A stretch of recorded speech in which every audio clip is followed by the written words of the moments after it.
Hello. Welcome to Market Discussion of the Day. Today, February 26, 2025, Wednesday ആണ്. So market ഡിസ്കഷന് പോകുന്നതിന് മുന്നേയായിട്ട് എല്ലാ ദിവസവും പറയുന്നത് പോലെ നമ്മളുടെ ഫ്രീ ഫോറക്സ് ട്രേഡിംഗ് ബാച്ച് അടുത്ത ആഴ്ച വീണ്ടും പുതിയൊരു ബാച്ച് സ്റ്റാർട്ട് ചെയ്യാൻ പോവുകയാണ്. ഫോറക്സ് ട്രേഡിംഗ് ഫ്രീ ആയിട്ട് പഠിക്കണം എന്നുള്ള എല്ലാ ആൾക്കാർക്കും എൻ്റെ ഡിസ്ക്രിപ്ഷനിൽ എൻ്റെ നമ്പർ ഉണ്ടാവും. എനിക്ക് മെസ്സേജ് അയച്ചു കഴിഞ്ഞാൽ ബാക്കി കാര്യങ്ങൾ ഞാൻ കോർഡിനേറ്റ് ചെയ്യുന്നതായിരിക്കും. So coming to market discussion.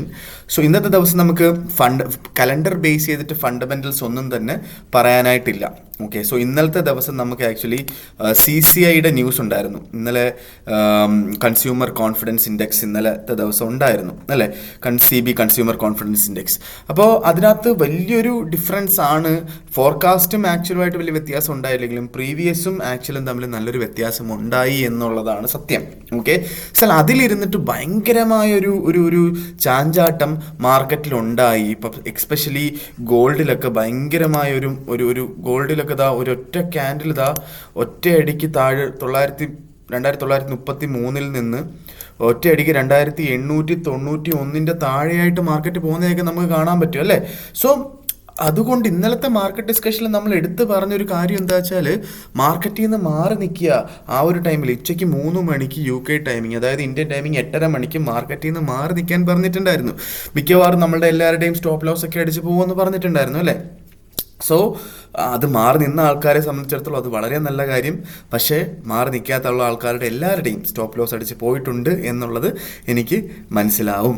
Okay, so അത് മാത്രമല്ല, എന്താ പറയുക, നമ്മൾ ഈ ഒരു ടൈമിൽ ഇപ്പം ഇന്നലെ ഇങ്ങനെ ആയിരുന്നെങ്കിൽ നാളെ GDP ഡേ ആണ്. നാളെ GDPക്ക് ഭയങ്കരമായ ഒരു ഇതിലും കൂടുതൽ എന്താ പറയുക വലിയൊരു മാറ്റം മാർക്കറ്റിൽ ഉണ്ടാവാനായിട്ടുള്ള എല്ലാ പോസിബിലിറ്റിയും ഉള്ള ന്യൂസാണ് GDP എന്ന് കാര്യം മനസ്സിലാക്കി നാളത്തെ ദിവസമെങ്കിലും മാറി നിൽക്കുക, മാർക്കറ്റിൽ നിന്ന് ഫുള്ളായിട്ട് മാറി നിൽക്കുക.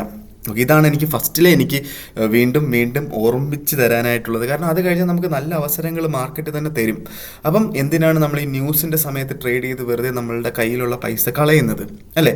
സോ മാർക്കറ്റിനെ പറ്റി പറയുകയാണെങ്കിൽ ഇപ്പം നമ്മൾ ഇന്നലെ തന്നെ പറഞ്ഞിട്ടുണ്ടായിരുന്നു, അത് കഴിഞ്ഞിട്ട് വീണ്ടും മാർക്കറ്റ് മുകളിലോട്ട് പോയി. ഇന്ന് രാവിലെ ഗോൾഡ് നോക്കുകയാണെന്നുണ്ടെങ്കിൽ ഗോൾഡ് വീണ്ടും 2928 റേഞ്ചിലൊക്കെ വീണ്ടും വന്നിട്ടുണ്ടല്ലേ. സോ അത് മാർക്കറ്റ് വീണ്ടും തിരിച്ച് കയറി എന്നുള്ളതാണ് ആക്ച്വലി സത്യം. ജസ്റ്റ് ആ ന്യൂസിനെ സംബന്ധിച്ച് മാത്രം താഴോട്ട് പോയി ജസ്റ്റ് മുകളിലോട്ട് പോകുന്ന താഴോട്ടും മുകളിലോട്ടും പോകുന്ന ഒരു സംഭവം നടക്കുകയും അതിലൂടെ നമുക്ക് തീരുമാനങ്ങൾ എടുക്കാൻ പറ്റാതിരിക്കുകയും നമ്മളുടെ സ്റ്റോപ്പ് ലോസ് അടിച്ചു പോവുകയും ചെയ്യുന്ന ഒരു പ്രവണതയാണ് ബേസിക്കലി ന്യൂസ് ടൈമിൽ ഉണ്ടാവുന്നത്.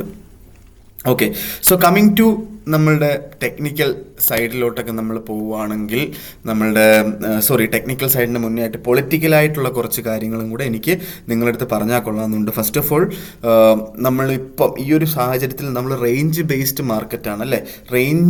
ഒരു റേഞ്ചിനെ അനുസരിച്ച് എന്താ പറയുക, ഒരു പർട്ടിക്കുലർ റേഞ്ചിൽ മാത്രമാണ് മാർക്കറ്റ് നിൽക്കുന്നത്. ഇപ്പം നമ്മൾ ഗോൾഡ് നോക്കിക്കഴിഞ്ഞാൽ 2880 to 2960 ആ റേഞ്ചിലാണ് നിൽക്കുന്നത്. ഓക്കെ, സോ ഈ റേഞ്ച് ബേസ്ഡ് മാർക്കറ്റ് എന്ന് പറയും. അപ്പോൾ നല്ലൊരു ഇപ്പം US ഇലക്ഷന് തൊട്ട് മുന്നേ ആയിട്ട് ഈ റേഞ്ച് ബേസ്ഡ് മാർക്കറ്റ് ഉണ്ടായിട്ടുണ്ടായിരുന്നു. അപ്പോൾ എന്താ പറയുക, അത് നല്ലൊരു സമയമാണ് ആക്ച്വലി നമുക്ക് ട്രേഡ് ചെയ്ത് നമുക്ക് നല്ല രീതിയിൽ പ്രോഫിറ്റ് ഉണ്ടാക്കാൻ പറ്റുന്ന ഏറ്റവും നല്ലൊരു ടൈമാണ് ആക്ച്വലി ഈ ഒരു സമയം എന്ന് പറഞ്ഞു കഴിഞ്ഞാൽ. ഓക്കെ, സോ അതുകൊണ്ട് നമ്മൾ ചെയ്യേണ്ടത് ഈ പറയുന്ന എക്കണോമിക് കലണ്ടറിലെ ന്യൂസുകൾ അനുസരിച്ച് ട്രേഡ് ചെയ്യാതിരിക്കുക എന്നുള്ളൊരൊറ്റ കാര്യം മനസ്സിൽ വെച്ചുകൊണ്ട് മുന്നോട്ട് പോവുക എന്നുള്ളതാണ്. ഓക്കെ, സോ പൊളിറ്റിക്കൽ സൈഡിൽ നിന്നുള്ള ന്യൂസുകൾ നോക്കുകയാണെങ്കിൽ ഇന്നലെ ഫ്രഞ്ച് പ്രസിഡന്റും US പ്രസിഡന്റും തമ്മിലുള്ളൊരു മീറ്റിംഗ് നടന്നിട്ടുണ്ടായിരുന്നു. സോ അതിനുശേഷം ഫ്രഞ്ച് പ്രസിഡന്റ് പ്രസ് കോൺഫറൻസ് ഉണ്ടായിരുന്നു. പ്രസ് കോൺഫറൻസിനകത്ത് 3 വീക്കിനുള്ളിൽ റഷ്യ ഉക്രൈൻ വാർ നിർത്തും എന്നുള്ള കാര്യങ്ങളൊക്കെ അതിൽ പറഞ്ഞിട്ടുണ്ടായിരുന്നു പുള്ളിയുടെ പ്രസ് കോൺഫറൻസിനകത്ത്. ഓക്കെ, സോ അതൊക്കെ യൂറോയിൽ ഭയങ്കര നല്ലൊരു ഒരു പോസിറ്റിവിറ്റിയാണ് അവിടെ ഉണ്ടാക്കിയിട്ടുള്ളത്. യൂറോ നമുക്ക് കാണാം, യൂറോ ഇന്നലെ 1.0450 നിൽക്കുന്ന സമയത്തായിരുന്നു ഫ്രഞ്ച് പ്രസിഡന്റിന്റെ സ്പീച്ച്. അതിനുശേഷം മാർക്കറ്റ് മുകളിലോട്ട് പോകുന്നൊരു കാഴ്ച 1.05240 വരെയൊക്കെ മാർക്കറ്റ് എത്തിയിട്ടുണ്ടായിരുന്നു. ഓക്കെ, സോ എന്താ പറയുക, അതിൻ്റെ ഫ്രഞ്ച് പ്രസിഡന്റും US പ്രസിഡന്റും തമ്മിലുള്ള മീറ്റിങ്ങിൻ്റെ കാര്യങ്ങളൊക്കെ ഇന്നത്തെ ദിവസമായിരിക്കും മീറ്റിങ്ങിനകത്ത് ഉണ്ടാകുന്നത്. ഇന്നലത്തെ ചർച്ചയിൽ എന്താ സംഭവിച്ചതെന്ന് വെച്ച് കഴിഞ്ഞാൽ ഫ്രഞ്ച് പ്രസിഡന്റ് പറഞ്ഞിട്ടുണ്ടായിരുന്നു, എന്താ പറയുക, അവർക്ക് ഉക്രൈനിൽ നിന്ന് പ്രത്യേകിച്ച് അവർ കൊടുത്ത പൈസയൊന്നും തിരിച്ച് വേണ്ട.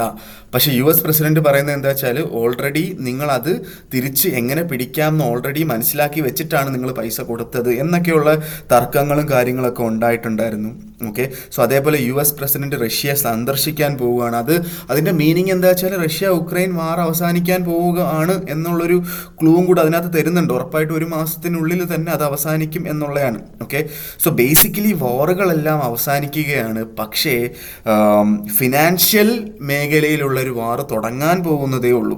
ഓക്കെ, ഒരു എന്താ പറയുക, അത് മാർച്ച് 12 എല്ലാ രാജ്യങ്ങൾക്കും താരിഫ് ഏർപ്പെടുത്തുന്ന ഡൊണാൾഡ് ട്രംപ് പറഞ്ഞ മാർച്ച് 12 മുതൽ ഒരു ട്രേഡ് വാർ ലോകത്ത് കാണാനും സാധിക്കും. അത് US-ഉം അതേപോലെ ചൈനയും തമ്മിലുള്ളൊരു ട്രേഡ് വാർ ആയിരിക്കും. അത് നമുക്ക് കാണാനും സാധിക്കും എന്നുള്ളൊരു കാര്യം നമ്മൾ മനസ്സിലാക്കുക. അപ്പോൾ ഇതേവരെ നമ്മൾ പഠിച്ചൊരു രീതിയിലായിരിക്കത്തില്ല ചിലപ്പോൾ മാർച്ച് 12 ശേഷം മാർക്കറ്റ് പോകുന്നത്.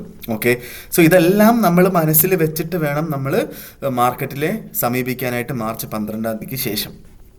അപ്പോൾ വേറൊരു കാര്യം എന്താ വെച്ചാൽ, ഇപ്പോൾ ഈ കഴിഞ്ഞൊരു 2-3 വർഷം എന്ന് പറഞ്ഞ് കഴിഞ്ഞ ബേസിക്കലി 2 വർഷം ഹമാസ് എന്താ പറയുക, ഹമാസ് ഇസ്രായേൽ വാർ ആ സമയത്തിന് ശേഷം മാർക്കറ്റ് ഭയങ്കര ടഫസ്റ്റ് മാർക്കറ്റായിരുന്നു. ഞാൻ ട്രേഡ് ചെയ്തതിന് ശേഷം ഉള്ള ഏറ്റവും ടഫസ്റ്റ് മാർക്കറ്റ് സത്യം പറഞ്ഞു കഴിഞ്ഞാൽ ഈ പറയുന്ന കഴിഞ്ഞ 2 വർഷമായിരുന്നു. October 7, 2022, October 23. ഓക്കെ, അതിനുശേഷം ഭയങ്കര ടഫസ്റ്റ് മാർക്കറ്റായിരുന്നു. അതിൻ്റെ കൂടെ റഷ്യ ഉക്രൈൻ വാറൂടെ വന്നപ്പോഴത്തേക്കും ഭയങ്കരമായൊരു സംഘർഷം, മാർക്കറ്റിൽ ഭയങ്കരമായൊരു വോളറ്റാലിറ്റി ആയിരുന്നു.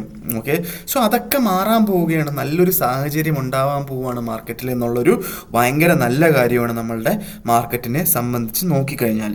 ഓക്കെ, സോ അതേപോലെ തന്നെ നമുക്കൊരു പ്രഡിക്റ്റബിൾ ആയിരിക്കും മാർക്കറ്റ്, കുറച്ചുകൂടെ പ്രഡിക്റ്റബിൾ ആയിരിക്കും മാർച്ച് 12 ശേഷം. ഉറപ്പായിട്ടും സ്റ്റോക്കുകളിലും ക്രിപ്റ്റോസിലും ഒക്കെ നല്ല രീതിയിലുള്ളൊരു കറക്ഷൻസ് ഉണ്ടാവും. ഞാൻ ഇന്നലെയും പറഞ്ഞിട്ടുണ്ടായിരുന്നു ക്രിപ്റ്റോസിൽ കറക്ഷൻസ് ഉണ്ടാവുമെന്ന്. കാരണം അതൊരു അസറ്റാക്കി മാറ്റുന്നതിന് മുന്നേ ആയിട്ട് ഉറപ്പായിട്ടും ഇത്രയും വലിയ റേറ്റിലൊക്കെ ഉറപ്പായിട്ടും അതൊരു ഭയങ്കര ഒരു എന്താ പറയുക, അസറ്റ് ആവാനായിട്ട്, ഫിനാൻഷ്യൽ അസറ്റ് ആവാനായിട്ട് അത് ആവുന്നതിന് മുന്നേയായിട്ട് ഉറപ്പായിട്ടും ഒരു കറക്ഷൻ ഉണ്ടാവും. ആ കറക്ഷനൊക്കെ ആക്ച്വലി അതിൻ്റെ പ്രഷർ ബേസിക്കലി ഗോൾഡിലോട്ടായിരിക്കും പോകുന്നത്. ഓക്കെ, എന്നുള്ളൊരു കാര്യം കൂടെ നമ്മൾ മനസ്സിലാക്കി വെക്കുക. ഓക്കെ, സോ നേരെ നമ്മളുടെ ടെക്നിക്കൽ സൈഡിലോട്ട് പോകുമ്പോൾ ഫസ്റ്റ് ഓഫ് ഓൾ നമ്മൾ JPYയിലോട്ട് നോക്കുമ്പോൾ, USD JPYയിൽ നോക്കുമ്പോൾ JPY 149.38 റേഞ്ചിലാണ് ഇപ്പോൾ മാർക്കറ്റ് നിൽക്കുന്നത്. മാർക്കറ്റ് ഇന്നലത്തെ ദിവസം 150 മുകളിലായിട്ട് ചെറുതായിട്ടൊരു ഷാഡോ പോയിട്ടൊന്നല്ലാതെ മാർക്കറ്റ് അതിൻ്റെ മുകളിലായിട്ട് ഇന്നലത്തെ ദിവസം പോയിട്ടില്ല. ആക്ച്വലി ഷാഡോ പോലും പോയിട്ടില്ല. ഓക്കെ, സോ ഇനി എപ്പോഴെങ്കിലും ഇന്നോ നാളെയോ എപ്പോഴെങ്കിലും 150 മുകളിലായിട്ട് ഒരു ദിവസം മാർക്കറ്റ് അവസാനിക്കുകയും 2 മാർക്കറ്റ് ഓപ്പണിങ്സിനോ ക്ലോസിങ്ങിനോ 150 മുകളിലായിട്ട് ക്യാൻഡിൽസ് ഫോം ചെയ്താൽ മാത്രമേ നമുക്ക് ബൈയെക്കുറിച്ച് JPYയിൽ ചിന്തിക്കുക പോലും ചെയ്യാൻ പാടുള്ളൂ. ഓക്കെ, അല്ലാത്ത പക്ഷം 150 അടുത്ത് വെച്ച് നമുക്ക് സെല്ല് ചെയ്യാം. ഇന്നലെ ഞാൻ പറഞ്ഞിട്ടുണ്ടായിരുന്നു 150 അടുത്ത് വെച്ച് സെല്ല് ചെയ്യാമെന്ന്. അങ്ങനെ 150 അടുത്ത് സെല്ല് ചെയ്തിട്ടുള്ള എല്ലാ ആൾക്കാർക്കും വൻ ലെവലിലുള്ള പ്രോഫിറ്റ്, ഓൾമോസ്റ്റ് 150 പിപ്പിൻ്റെ പ്രോഫിറ്റോളം കിട്ടിയിട്ടുണ്ട് എന്നുള്ള കാര്യം വളരെ സന്തോഷം ഉള്ളൊരു കാര്യം കൂടെയാണ്. ഓക്കെ, സോ ഇതാണ് എനിക്ക് പറയാനുള്ളത്. 150 അടുത്തായിട്ട് നമ്മൾ സെല്ലെടുക്കുക. 150.60 മുകളിലായിട്ട് നമ്മൾ സ്റ്റോപ്പ് ലോസ് വെക്കേണ്ടി വരും. 148 വരെയുള്ള ഒരു ഇനിഷ്യൽ ടാർജറ്റും ഒരു മിഡ് ടേം നോക്കിക്കഴിഞ്ഞാൽ 146 വരെയുള്ള ഒരു ടാർജറ്റും നമുക്ക് നോക്കാം. ലോങ്ങർ ടേമിൽ നോക്കുകയാണെങ്കിൽ 142 വരെ മാർക്കറ്റ് പോകാനുള്ള പോസിബിലിറ്റിയും തള്ളിക്കളഞ്ഞുകൂടാ. ഓക്കെ, സോ എന്താ പറയുക, നാളത്തെ ദിവസം JPYനെയും അഫക്റ്റ് ചെയ്യും GDP അനൗൺസ്മെൻറ്റ്. അതുകൊണ്ട് JPYയിൽ നിന്ന് മാറി നിൽക്കുക. അതേപോലെ തന്നെ നമ്മൾ യൂറോയിലോട്ട് നോക്കുമ്പോൾ യൂറോ ഇപ്പോൾ ട്രേഡ് ചെയ്യുന്നത് 1.05092. ഇന്നലെ 1.0450 അടുത്തൊക്കെ വെച്ചിട്ട് ബൈ ചെയ്തിട്ടുള്ള ആൾക്കാർ, ഞാൻ 1.0400 അടുത്ത് വെച്ചാണ് ബൈ ചെയ്യാൻ പറഞ്ഞത്. പക്ഷെ ഞാൻ ഇട്ട റേഞ്ചിനകത്ത് 1.0450 ആയിരുന്നു. അവിടെ വെച്ച് ബൈ ചെയ്തിട്ടുള്ള ആൾക്കാർക്ക് ഉറപ്പായിട്ടും നല്ലൊരു ഓൾമോസ്റ്റ് 70 പിപ്പിൻ്റെ പ്രോഫിറ്റ് കിട്ടിയിട്ടുണ്ട്. ഇനി മാർക്കറ്റ് താഴോട്ട് പോവുകയാണ് എങ്കിൽ ഉറപ്പായിട്ടും അവിടുന്ന് വീണ്ടും നമുക്ക് ബൈ ചെയ്യാം എന്നുള്ളൊരു കാര്യം നമ്മൾ മനസ്സിലാക്കുക. കാരണം 1.0400 കിട്ടിക്കഴിഞ്ഞാൽ അതൊരു ഗോൾഡൻ ഓപ്പർച്യൂണിറ്റി ആണെന്ന് എടുത്തിട്ട് അവിടുന്ന് നല്ല ക്വാണ്ടിറ്റി ബൈ ചെയ്തിട്ട് ലോങ്ങർ ടേമിലോട്ടൊക്കെ ഇട്ട് കഴിഞ്ഞാൽ, ഇന്നലെ ഞാൻ പറഞ്ഞിട്ടുണ്ടായിരുന്നു, ലോങ്ങർ ടേമിലോട്ട് ഇട്ട് കഴിഞ്ഞാൽ ഭയങ്കരമായിട്ട് 1.2500 വരെയൊക്കെ പോകാനായിട്ടുള്ള പോസിബിലിറ്റി ഉണ്ട്. അതായത് ഓൾമോസ്റ്റ് 2000 പിപ്സാണ് ലാഭം വരാൻ പോകുന്നത് യൂറോയിൽ വിത്തിൻ 1 ഇയർ എന്നുള്ളൊരു കാര്യമാണ് ഞാൻ പറയുന്നത്. സോ അത് എന്തുകൊണ്ടാണെന്ന് വെച്ച് കഴിഞ്ഞാൽ ബേസിക്കലി എന്താണ്, നമ്മളുടെ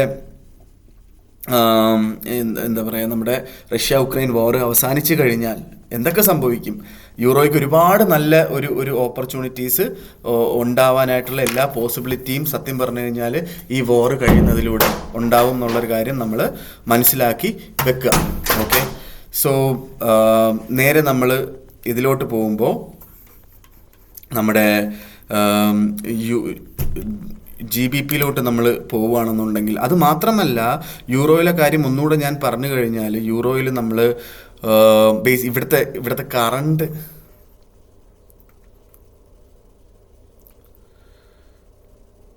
ഓക്കെ. സോ ഇവിടെ ചെറുതായിട്ടൊരു 1 മിനിറ്റ്.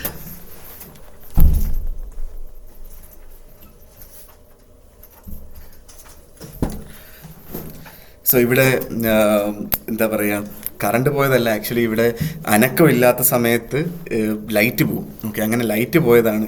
ഞാൻ എന്തെങ്കിലുമൊക്കെ എടുത്ത് എറിയാൻ നോക്കി, പക്ഷെ അതൊന്നും വർക്കൗട്ട് ആയില്ല. സോ ബേസിക്കലി ഞാൻ ഇത്രയും റെക്കോർഡ് ചെയ്തുകൊണ്ട് ഒന്നുകൂടെ റെക്കോർഡ് ചെയ്യാനും എനിക്ക് പറ്റാത്തത് കൊണ്ടിട്ടാണ് ഞാൻ എഴുന്നേറ്റ് പോയത്. സോ നമ്മൾ നേരെ നമ്മളുടെ GBPയിലോട്ട് വരുമ്പോൾ, സോ അത് മാത്രമല്ല, യൂറോയിൽ ഒറ്റ കാര്യം കൂടെ ഉണ്ട്, ഞാനിത് പറഞ്ഞോന്ന് എനിക്ക് ഓർമ്മയില്ല. എനർജി, യുക്രൈൻ ത്രൂ വരുന്ന റഷ്യയിൽ നിന്ന് വരുന്ന എനർജി, ഇത് എന്താ പറയുക, ഓയിൽ ആൻഡ് ഗ്യാസ് സപ്ലൈ നേരത്തെ ഒരു 1 മാസം മുന്നേ നിർത്തിയിട്ടുണ്ടായിരുന്നു. അതും തിരിച്ച് വരും എന്നുള്ളൊരു കാര്യം മനസ്സിലാക്കുക. ഇതെല്ലാം വെച്ച് നോക്കാൻ നേരത്തെ യൂറോ നല്ല രീതിയിൽ മുകളിലോട്ട് പോകാനുള്ള എല്ലാ പോസിബിലിറ്റിയും നമ്മളുടെ കയ്യിൽ കാണുന്നുണ്ട് എന്നുള്ളതാണ്. ഓക്കെ, സോ നേരെ നമ്മൾ GBPയിലോട്ട് പോകുമ്പോൾ, GBP ഇപ്പോൾ കറൻ്റ്ലി ട്രേഡ് ചെയ്യുന്നത് 1.26611 എന്നുള്ള റേഞ്ചിലാണ് GBP ഇപ്പോൾ കറൻ്റ്ലി ട്രേഡ് ചെയ്യുന്നത്. സോ GBP നോക്കിക്കഴിഞ്ഞാൽ GBP എല്ലാ ലോവർ പോയിൻറ്റും ബൈ പോയിൻ്റ് ആണ്. ഓക്കെ, സോ ഇന്ന് UK പ്രസിഡൻറ്റും US പ്രസിഡൻറ്റും തമ്മിലുള്ളൊരു മീറ്റിംഗ് ഉണ്ടാവും. ആ മീറ്റിങ്ങിനകത്ത് എന്ത് പറയും എന്നുള്ളൊരു വളരെ ഇമ്പോർട്ടൻ്റ് ആയിട്ടുള്ളൊരു കാര്യം കൂടെയാണ്. സോ ബേസിക്കലി പുള്ളിക്കാരനെ UK പ്രസിഡന്റിനെ US പ്രസിഡന്റ് വിളിച്ചിട്ടൊന്നുമല്ല പുള്ളിക്കാരൻ പോകുന്നത്, പക്ഷേ റഷ്യ ഉക്രൈൻ വാർ അവസാനിപ്പിക്കുന്നതിൽ പുള്ളിക്കാരനും ഒരു പങ്കുണ്ട് എന്ന് കാണിക്കാൻ വേണ്ടിയിട്ടാണ് ആക്ച്വലി പുള്ളിക്കാരൻ പോകുന്നത്. ഓക്കെ, പക്ഷേ ഇത് എങ്ങനെ ആയിത്തീരും എന്നുള്ളൊരു കാര്യം അറിയില്ല. നേരത്തെ തന്നെ ഡൊണാൾഡ് ട്രംപ് ഒരു പ്രസ്താവന ഇറക്കിയിട്ടുണ്ടായിരുന്നു. പണ്ടത്തെ അതായത് ഇപ്പോഴത്തെ പ്രസിഡൻ്റല്ല, മുന്നത്തെ പ്രസിഡന്റ്, അതിനും മുന്നത്തുള്ള പ്രസിഡന്റ് കാരണമാണ് ആക്ച്വലി റഷ്യ ഉക്രൈൻ വാർ ഉണ്ടായത് എന്നുള്ളൊരു പ്രസ്താവന ഇറക്കിയിട്ടുണ്ടായിരുന്നു. അങ്ങനെ വല്ല പ്രസ്താവനയും വന്നു കഴിഞ്ഞാൽ ചിലപ്പോൾ GBP നമുക്ക് നല്ലൊരു റേറ്റിൽ കിട്ടാനുള്ള പോസിബിലിറ്റി ഉണ്ട്. അങ്ങനെ എങ്ങാനും കിട്ടിയാൽ ഉറപ്പായിട്ടും 1.2600 നല്ല ബൈ പോയിൻ്റാണ്, 1.2500 നല്ല പോയിൻ്റാണ്. ഇങ്ങനെ പ്രസ്താവന ഇറക്കിക്കഴിഞ്ഞാൽ 1.2500 താഴെ ആയിട്ട് മാർക്കറ്റ് പോകാനുള്ള പോസിബിലിറ്റി ഉണ്ട്. അതൊക്കെ ഒരു താൽക്കാലികം മാത്രമായിരിക്കും. ഉറപ്പായിട്ട് മാർക്കറ്റ് പെട്ടെന്ന് തന്നെ തിരിച്ചു കയറാനുള്ള എല്ലാ കാര്യങ്ങളും GBPക്ക് അതിനുള്ളൊരു സ്ട്രെങ്ത് ഉണ്ട് എന്നുള്ളൊരു കാര്യം മനസ്സിലാക്കുക. ഓക്കെ, സോ നേരെ നമ്മൾ ഗോൾഡിലോട്ട് വരുമ്പം, ഗോൾഡ് ഇപ്പോൾ കറൻ്റ്ലി ട്രേഡ് ചെയ്യുന്നത് 2911 എന്ന് പറയുന്നൊരു റേഞ്ചിലാണ് ഇപ്പോൾ കറൻ്റ്ലി ഗോൾഡ് നിൽക്കുന്നത്. ഗോൾഡിൻ്റെ എന്താ പറയുക ലോവർ പോയിന്റിൽ നിന്ന് ഗോൾഡ് മേടിക്കുക എന്നുള്ളത് തന്നെയാണ് എനിക്ക് പറയാനായിട്ടുള്ളത്. ഓക്കെ, സോ ഇപ്പം ഈ ഒരു പോയിന്റ് 2910 നിന്ന് ഇപ്പോൾ വേണമെങ്കിലും നമുക്ക് ഗോൾഡ് മേടിക്കാം. 2905 വരെ മാർക്കറ്റ് പോയിട്ടുണ്ട്. 2905 കിട്ടിക്കഴിഞ്ഞാൽ നല്ലൊരു ബൈ പോയിന്റ് ആയിരിക്കും എന്നുള്ളൊരു കാര്യമാണ് ഇന്നത്തെ പോയിന്റ് ഓഫ് വ്യൂവിൽ എനിക്ക് പറയാനായിട്ടുള്ളത്. ഓക്കെ, സോ മാർക്കറ്റിനെ നമ്മൾ നോക്കുകയാണെന്നുണ്ടെങ്കിൽ എന്താ പറയുക, 2955 മാർക്കറ്റ് മാക്സിമം മാർക്കറ്റ് പോയിട്ടുള്ളത്. ഓക്കെ, സോ ഇന്നലെ ഈ മാർക്കറ്റ് താഴോട്ട് പോയിക്കൊണ്ടിരിക്കുന്ന സമയത്ത് പല ആൾക്കാരും എനിക്ക് മെസ്സേജ് അയച്ചു, പല ആൾക്കാരും കോൾ ചെയ്തിട്ടുണ്ടായിരുന്നു പാനിക്കായിട്ട്, എന്ത് സംഭവിച്ചു, മാർക്കറ്റ് താഴോട്ടാണോ എന്നുള്ളൊരു കാര്യം ചോദിച്ചിട്ട്. ഓക്കെ, മാർക്കറ്റ് ഒരിക്കലും താഴോട്ട് പോകത്തില്ല, മാർക്കറ്റ് മുകളിലോട്ട് തന്നെയാണ്. ഇത്രയും കാര്യങ്ങൾ നടക്കുന്നുണ്ട്. ഓക്കെ, 2830 താഴെയായിട്ട് ഒരു പുതിയ ക്യാൻഡിൽ സ്റ്റാർട്ട് ചെയ്യാതെ ഒരിക്കലും സെല്ലിനെ കുറിച്ച് നമ്മൾ ചിന്തിക്കുക പോലും ചെയ്യരുത് എന്നുള്ളതാണ് എനിക്ക് മാർക്കറ്റിനകത്ത് മനസ്സിലാക്കാൻ പറ്റിയ കാര്യങ്ങൾ. ഓക്കെ, സപ്പോസ് നാളെ ഇന്ന് 2910 ബൈ ചെയ്യുന്നുള്ള ആൾക്കാർ ഇന്നത്തെ ലോ പോയതിൻ്റെ താഴെയായിട്ട് സ്റ്റോപ്പ് ലോസ് ഇടാം. അത് കഴിഞ്ഞതിന് ശേഷം 2930 ഉറപ്പായിട്ട് മാർക്കറ്റ് റെസിസ്റ്റ് ചെയ്യും. ഇന്ന് രാത്രി 1 മണിക്ക് UK ടൈമിൽ 2930 അടുത്ത് വരെ മാർക്കറ്റ് പോയിട്ടുണ്ടായിരുന്നു. അവിടെ റെസിസ്റ്റ് ചെയ്തിട്ടാണ് താഴോട്ട് വന്നത്. അവിടെ റെസിസ്റ്റഡ് ആവും എന്നുള്ളൊരു കാര്യം മനസ്സിൽ വെക്കുക. അങ്ങനെ അവിടുന്ന് വേണമെങ്കിൽ 25-ന്നോ 30-ന്നോ നമുക്ക് പ്രോഫിറ്റ് ബുക്ക് ചെയ്യാം. ഇല്ല, ലോങ്ങർ ടേമിലോട്ട് പിടിക്കണം എന്നുള്ള ആൾക്കാർക്ക് ഒരു 60 വരെയൊക്കെ ഇന്നത്തെ ദിവസം പ്രതീക്ഷിക്കാം. ഉറപ്പൊന്നുമില്ല, പക്ഷേ 30-ന്ന് പ്രോഫിറ്റ് ബുക്ക് ചെയ്യുന്നതായിരിക്കും ബെറ്റർ. പക്ഷേ ലോങ്ങർ ടേമിൽ നോക്കുന്ന ആൾക്കാർക്ക് ഉറപ്പായിട്ടും അത് ബുക്ക് ചെയ്യാതെ മുകളിലോട്ട് ഉള്ള ഒരു പ്രോഫിറ്റ് പ്രതീക്ഷിക്കാം എന്നുള്ളതാണ് അതിനകത്തുള്ളൊരു ഏറ്റവും ഇമ്പോർട്ടൻ്റ് ആയിട്ടുള്ള കാര്യം.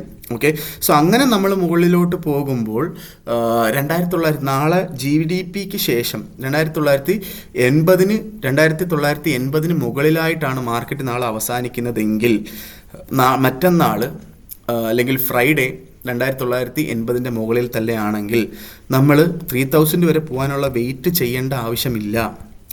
നമ്മൾ 2980-ന്ന് തന്നെ മാർക്കറ്റ് മുകളിലോട്ട് പോവും, ഉറപ്പാണ്. അത് 3000 ക്രോസ് ചെയ്ത് 3200 വരെയാണ് മാർക്കറ്റ് അടുത്തൊരു ഒരു അപ് ട്രെൻഡ് പോകാനായിട്ടുള്ള പോസിബിലിറ്റി. കാരണം മാർച്ച് 12-ാം തീയതിക്കൊക്കെ ശേഷം നല്ല രീതിയിൽ മാർക്കറ്റ് മുകളിലോട്ട് പോകും. ഫിനാൻഷ്യൽ വോറാണ് നടക്കാൻ പോകുന്നത്. ഓക്കെ, ഇതാണ് ഗോൾഡിൻ്റെ അടുത്തൊരു ക്വാർട്ടറിൻ്റെ പകുതി വരെയുള്ള റേഞ്ച് എന്ന് പറഞ്ഞു കഴിഞ്ഞാൽ. അവിടെ നിന്നായിരിക്കും മാർക്കറ്റ് പിന്നീട് താഴോട്ട് പോകുന്നതെന്നുള്ളൊരു കാര്യം നമ്മൾ മനസ്സിലാക്കി വെക്കുക എന്നുള്ളതാണ്.